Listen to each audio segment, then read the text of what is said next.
मेरे प्रिय भाई और बहनों, यूहन्ना के सुसमाचार की अध्याय 20 में हमें उसके वाक्य 11 से एक सुंदर प्रसंग पढ़ने को मिलता है। प्रभु यीशु की मृत्यु के बाद प्रभु की प्रिय शिष्याएं मगदलीना मरिया और अन्य नारियां यीशु की कब्र के पास आती हैं ताकि यीशु की लाश पर इत्र लगाए जाए। लेकिन उन्होंने देखा कि कब्र खुली है और यीशु की लाश वहां नहीं है। उन्होंने जाकर शिष्यों से कहा, शिष्य भी आकर देखे, चले गए, सब लोग चले गए, लेकिन एक मरियम मगदलीना वहीं खड़ी रही और रोती रही। यीशु की कब्र के पास मरियम मगदलीना खड़ी रही और रोती रही, आंसू बहा रही थी। दो स्वर्गदूत जो वहां पे बैठे थे, उन्होंने मरियम से पूछा, नारी तुम क्यों रो रही हो? और मरियम ने जवाब दिया, वे मेरे प्रभु को उठा ले गए हैं और मुझे नहीं मालूम कि वो वहां कहां हैं। यानी मरियम कह रही हैं कि वे मेरे प्रभु को उठा ले गए हैं, इसलिए मैं रो रही हूं। यानी मैं प्रभु को मिस कर रही हूं, यानी मैंने प्रभु को खो दिया है, इसलिए मैं रो रही हूं। कई विश्वासियों के जीवन में, मसीहियों के जीवन में कई प्रकार के दुख हैं। उन दुखों का एक और मुख्य कारण है कि उन्होंने प्रभु को खो दिया है। उन्होंने प्रभु को खो दिया है। यिर्मयाह नबी के ग्रंथ के अध्याय 2 उसके वाक्य 19 में हम पढ़ते हैं, उसका दूसरा हिस्सा, इस पर विचार करो, इस पर विचार करो और जान लो कि अपने प्रभु ईश्वर का परित्याग करना और मुझ पर श्रद्धा नहीं रखना तुम्हारे लिए कितना दुखद और कटु है।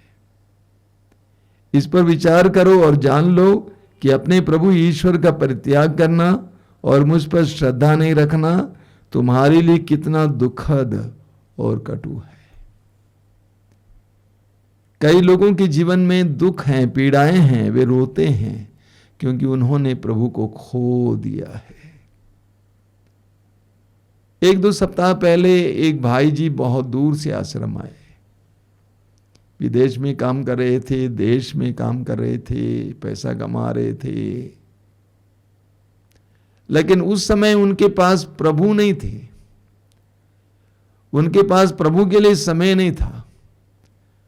उनके माँ बाप बार बार उनको बताते थे कि प्रभु में जाओ, चर्च जाओ, मातृधाम आश्रम जाओ, लेकिन उनके पास समय नहीं था। प्रभु के लिए कोई खास स्थान नहीं था। धीरे धीरे सब कुछ गिरने लगा, नशे का शिकार हो गया और उनको लगा कि मैं समाप्त हो रहा हूं। ऐसी स्थिति में वो आश्रम आए। अक्सर ऐसा ही होता है। हमें विधि विवरण ग्रंथ की अध्याय 4 उसके वाक्य 30 में पढ़ने को मिलता है। प्रभु कहते हैं, जब तुम कष्ट से पीड़ित होगे, जब तुम कष्ट से पीड़ित होगे और जब भविष्य में ये सब विपत्तियां तुमको आक्रांत करेंगी, तब तुम फिर प्रभु अपने ईश्वर की ओर अभिमुख हो जाओगे और उसकी आज्ञा का पालन करने लगोगे। प्रभु कहते हैं कि जब तुम कष्ट से पीड़ित होगे और ये सब विपत्तियां एक के बाद एक तुम्हारे ऊपर पड़ेंगी और तुम आक्रांत हो जाओगे, तब तुम प्रभु की ओर अभिमुख हो जाओगे और तुम प्रभु को पाओगे। मैंने देखा बहुत सारे लोग इसी तरह प्रभु को खोने के बाद अपने जीवन में कई प्रकार की विपत्तियां ला देते हैं, उसके बाद प्रभु के पास आते हैं। जब प्रभु उनके जीवन में प्रविष्ट कर जाते हैं, उसके उनके जीवन में शांति आ जाती है। बहुत सुंदर एक उदाहरण है मार्कुस के सुसमाचार के अध्याय 6 में। रात का समय था, प्रभु यीशु तट पर रह गए और शिष्य नाव में बैठकर उस पार जा रहे थे। वचन में लिखा हुआ है कि हवा उनकी प्रतिकूल थी और प्रभु ने देखा बड़े सवेरे, अब जब अंधेरा ही था, कि शिष्य हवा से जूझ रहे हैं। प्रभु पानी पर चल के आते हैं, शिष्य डर गए। प्रभु ने कहा डरो नहीं, मैं ही हूं। अंत में लिखा हुआ वाक्य 51 में लिखा हुआ है, मार्कुस अध्याय 6 वाक्य 51 में, जो ही प्रभु नाव में चढ़े वायु थम गई, आंधी शांत हो गई। प्रभु उनकी नाव में आए, आंधी शांत हो गई। प्रभु के आने से शांति आ गई। मेरे प्रिय भाई और बहनों, मैं एक बात बताना चाहता हूं, दुनिया में आप कुछ भी खो दीजिए, कोई बात नहीं, प्रभु को नहीं खोना, यीशु को नहीं खोना। दुनिया में कुछ भी खो दीजिए, पैसा खो गया कोई बात नहीं, आ जाएगा। कुछ भी खो दीजिए, लेकिन प्रभु को नहीं खोना, उससे आपको बहुत पीड़ा होगी, दुख होगा, कष्ट झेलना होगा। हम संत पौलुस को लेंगे। पौलुस जो यीशु के शिष्यों पर अत्याचार करता था, अपने बारे में अपने पत्रों में क्या लिखते हैं? गलाती अध्याय 2 वाक्य 20 में लिखते हैं, अब से मैं नहीं बल्कि मसीह मुझ में जीता है। अब से मैं नहीं, मसीह मुझ में जीता है। यानी पौलुस कहते हैं कि मैं मर गया, मसीह मुझ में जीता है, मसीह उसका केंद्र बन गया। फिलिपी अध्याय 1 वाक्य 21 में पौलुस कहते हैं, मेरे लिए जीना तो मसीह है, मरना तो मसीह की पूर्ण प्राप्ति है। मसीह मसीह मसीह। रोमियो के पत्र के अध्याय 8 वाक्य 35 में वो कहते हैं कि कौन हमें मसीह के प्यार से अलग कर सकता है? कोई नहीं, न तलवार, न नग्नता, न भूख, कुछ भी नहीं। हमें प्रभु के प्रेम से कोई अलग नहीं कर सकता है। फिलिपियों के पत्र के अध्याय 3 वाक्य 7 से 9 तक पौलुस कहते हैं, जिन बातों को मैं लाभ समझता था, मसीह के ज्ञान की तुलना में उन सारी बातों को मैं कूड़ा समझने लगा हूं और मैंने त्याग दिया, छोड़ दिया है। संसार की चीजें, संसार की बातें, धार्मिक बातें, ये जो जिसको मैं मौल्यवान समझता था, वो कहते हैं कि मैं उसको कूड़ा समझता हूं और मैंने फेंक दिया है। मसीह को नहीं खोना चाहिए, प्रभु को नहीं खोना चाहिए, यीशु को नहीं खोना चाहिए। एक बहुत सुंदर उदाहरण है, आगे हम पढ़ेंगे कि मरियम मगदलीना को यीशु दर्शन देते हैं कब्र के पास, लेकिन मरियम पहचानती नहीं है। मरियम ने सोचा कि वह माली है। यीशु ने पूछा, भद्रे आप क्यों रो रही हैं, किसे ढूंढ रही हैं? तो मरियम ने क्या जवाब दिया? बहुत सुंदर जवाब है। मरियम ने कहा, यदि आप उसे उठा ले गए, मुझे बताइए कहां रखे हैं, मैं उसको उठा लाऊंगी। यदि आप उसे उठा ले गए हैं तो मुझे बताइए कि कहां रखे, मैं उसको वापस ले आऊंगी। मरियम की इस अभिव्यक्ति में एक बहुत बड़ा रहस्य छिपा है।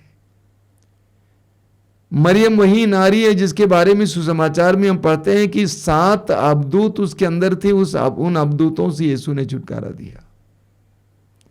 एक ऐसी नारी जो 7 अबदूतों के चंगुल में थी, वो इंसान जैसे बर्ताव नहीं करती थी, उसके अंदर आजादी नहीं थी। कैसे कैसे उसने व्यवहार किया होगा अबदूत ग्रस्त होने के बाद, लेकिन प्रभु यीशु ने उसको स्वतंत्र किया। उसके बाद वो यीशु की परिचर्या करने लगी, सेवा शुश्रूषा करने लगी। मरियम को मालूम था कि यीशु के बिना जीवन कैसा होता है।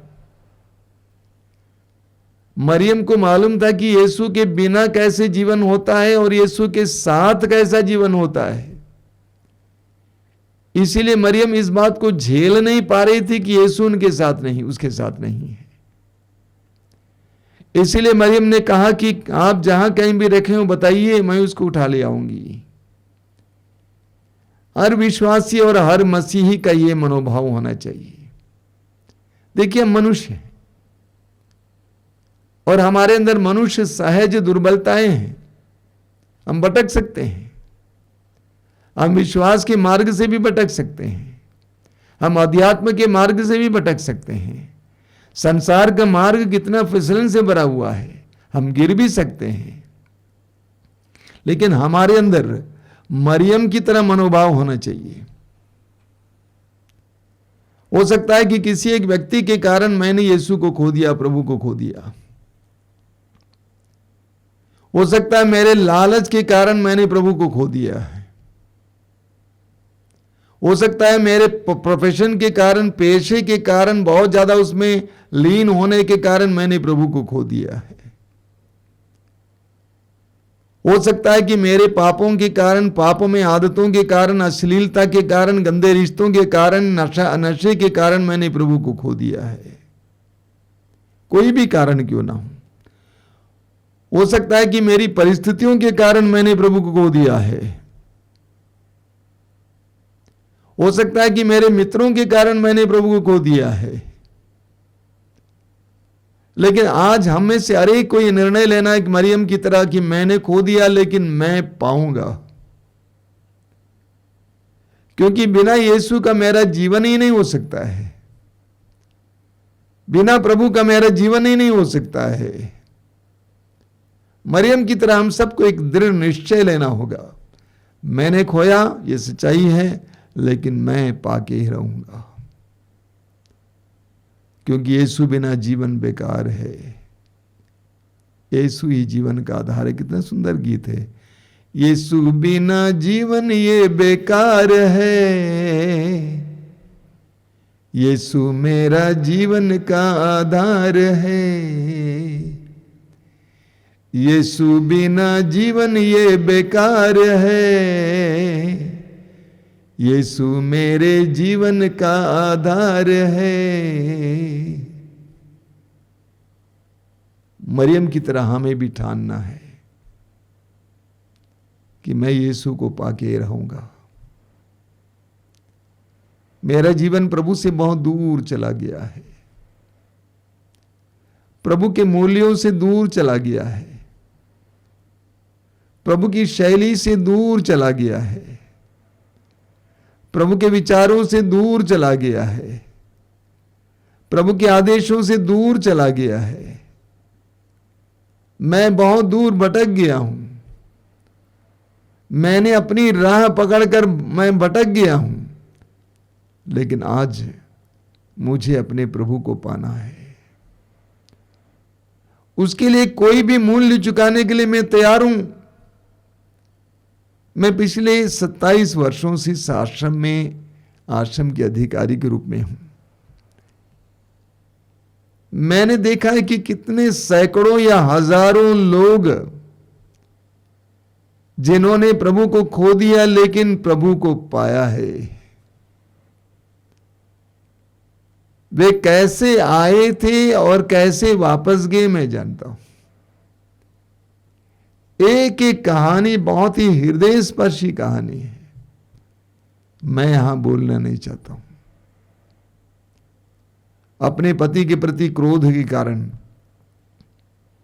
वेश्या की तरह जिंदगी जीने वाली नारी प्रभु ने खो दिया, प्रभु को खो दिया, वापस आती है, प्रभु को पाती है, जिंदगी में उमंग आ जाती है। कितने ऐसे सुंदर सुंदर उदाहरण मैं आपके सामने रखूं, अनोखी कहानियां।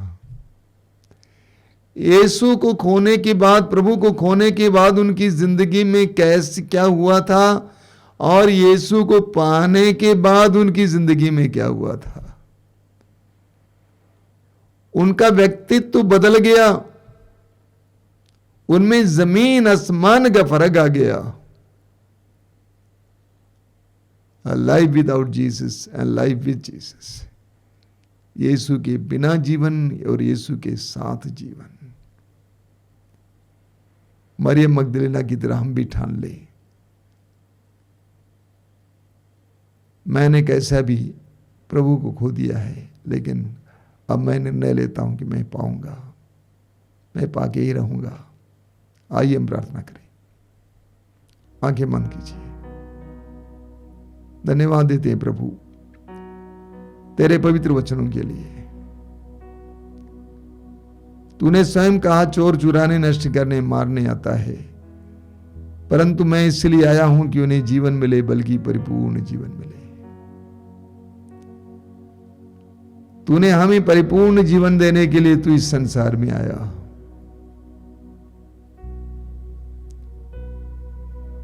प्रभु यीशु, तू नमक की तरह हमारी जिंदगी में स्वाद देने आया। हमारे जीवन से तुझे हटाया जाए तो हमारा जीवन बेकार सा लगता है, रसहीन हो जाता है। इस समय मैं प्रार्थना करता हूं उन सारे भाई बहनों के लिए जो विश्वास से भटक गए हैं, जिन्होंने तुझे त्यागा है और कटु जीवन जी रहे हैं। उन्हें तेरे करीब आने की कृपा दीजिए, तुझे पाने की कृपा दीजिए, तेरे साथ जिंदगी गुजारने की कृपा दीजिए। बहुत सारे मसीही परिवार तुझसे अलग हो गए हैं, न प्रार्थना है, न तेरे लिए कुछ स्थान है, न वचन है, कुछ नहीं है। मैं प्रार्थना करता हूं यीशु, इस समय उनको भी कृपा मिले कि वे वापस आए, तुझे पाएं, उनके परिवार का मालिक बनाएं, प्रभु बनाएं, और जीवन में तेरी शांति का एहसास करें, तेरी कृपा का एहसास करें। हमारी प्रार्थना को स्वीकार करिए यीशु। आमीन।